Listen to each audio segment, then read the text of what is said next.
এখানে এসেছি আমাদের সুপ্রিম কোর্টের অন্যতম একটা ঐতিহ্য যে মাননীয় বিচারপতিদের অভিবাদন জানানো,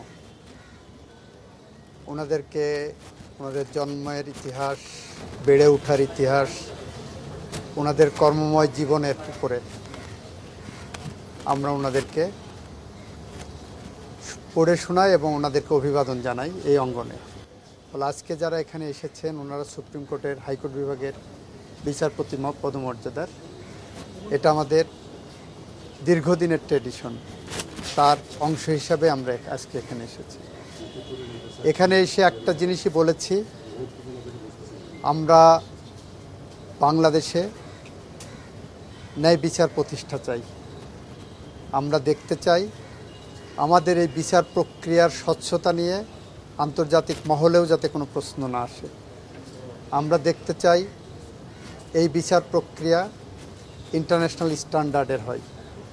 আমরা বলেছি এখানে একদিকে বিগত 17 বছরে বাংলাদেশের মানুষের উপর ঘটে যাওয়া সমস্ত রকম অন্যায়, অত্যাচার, অবিচারের বিরুদ্ধে ন্যায় বিচারের যেমন প্রত্যাশা, অ্যাট দি সেম টাইম এই ন্যায় বিচার প্রতিষ্ঠায় কোনো প্রশ্নবোধক চিহ্ন যাতে না থাকে, আন্তর্জাতিক মানদণ্ডে যাতে ন্যায় বিচারটা করা হয় সেটাও নিশ্চিত করা। এটাই আমাদের কাছে, ট্রাইব্যুনালের কাছে, আপনাদের কাছে প্রত্যাশা।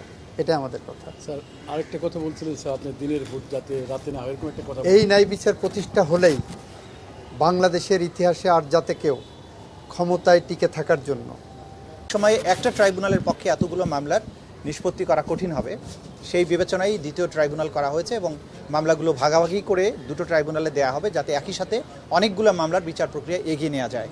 এবং সেই প্রত্যাশা থেকেই আজকে এটার যাত্রা শুরু হয়ে গেল। ইনশাল্লাহ আগামী দিনে বিচারের অগ্রগতি দেশবাসী এবং জাতি দেখতে পাবেন।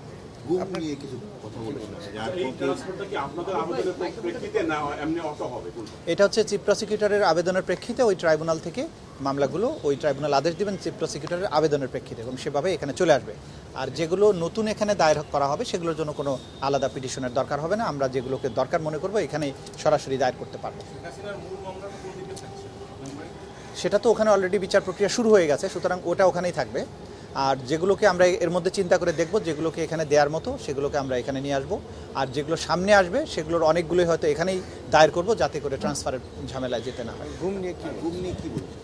গুম নিয়ে তো যেটা সবসময় আমরা বলি যে বাংলাদেশে গত 15 বা 15.5 বছরে যে ধরনের গুমের কালচার তৈরি করা হয়েছিল, যে ভিন্ন মত, সরকারের সমালোচনা অথবা সরকারের জন্য কেউ যদি চ্যালেঞ্জ হয়ে উঠত, তাকে প্রথমে সার্ভেইলেন্সের মধ্যে রেখে তাকে গুম করা হতো, তাকে বছরের পর বছর আটকে রাখা হতো বিনা বিচারে, পরিবারকে কোনো তথ্য না দিয়ে তাদেরকে টর্চার করা হতো, চোখ ভেদে অন্ধকার ঘরে 8 বছর 8.5 বছর রাখা হয়েছে, এমন দৃষ্টান্ত আমরা পেয়েছি। অনেককে নিয়ে গিয়ে কয়েকদিনের মধ্যে আবার হত্যা করে বুড়িগঙ্গা নদীতে, শীতলক্ষা নদীতে বা বাংলাদেশের বিভিন্ন নদীতে তাদেরকে হত্যা করে পেট চিরে তাদের নাড়ি ভুড়ি বের করে সেখানে সিমেন্টের বস্তা ঢুকিয়ে তাদেরকে বিভিন্ন নদীতে ফেলে দেওয়া হতো।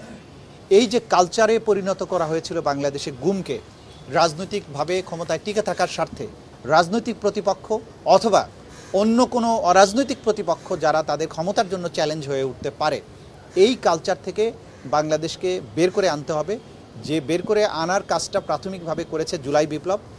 সেই ছাত্রদের সেই আত্মত্যাগের বিনিময়ে জুলাই বিপ্লবের মাধ্যমে বাংলাদেশ এই অন্ধকার সময় থেকে বেরিয়ে এসেছে। এখন আগামীতে যাতে কখনো আর এইরকম অন্ধকার সময় ফিরে না আসে, যে সময়ে মানুষ রাস্তায় চলতে গিয়ে আতঙ্কে থাকবে না যে হঠাৎ করে পেছন থেকে কখন একটা নম্বর প্লেট বিহীন একটা মাইক্রোবাস এসে তাকে তুলে নিয়ে যাবে, এই আতঙ্ক থেকে জাতিকে যদি উদ্ধার করতে হয় তাহলে পেছনে ঘটে যাওয়া সবগুলো অপরাধের ন্যায় বিচার নিশ্চিত করতে হবে। এবং সেই ন্যায় বিচার নিশ্চিত করার জন্য এই ট্রাইব্যুনালগুলোকে দায়িত্ব দেওয়া হয়েছে। এই ট্রাইব্যুনালগুলো যাতে জাতীয় এবং আন্তর্জাতিক স্ট্যান্ডার্ড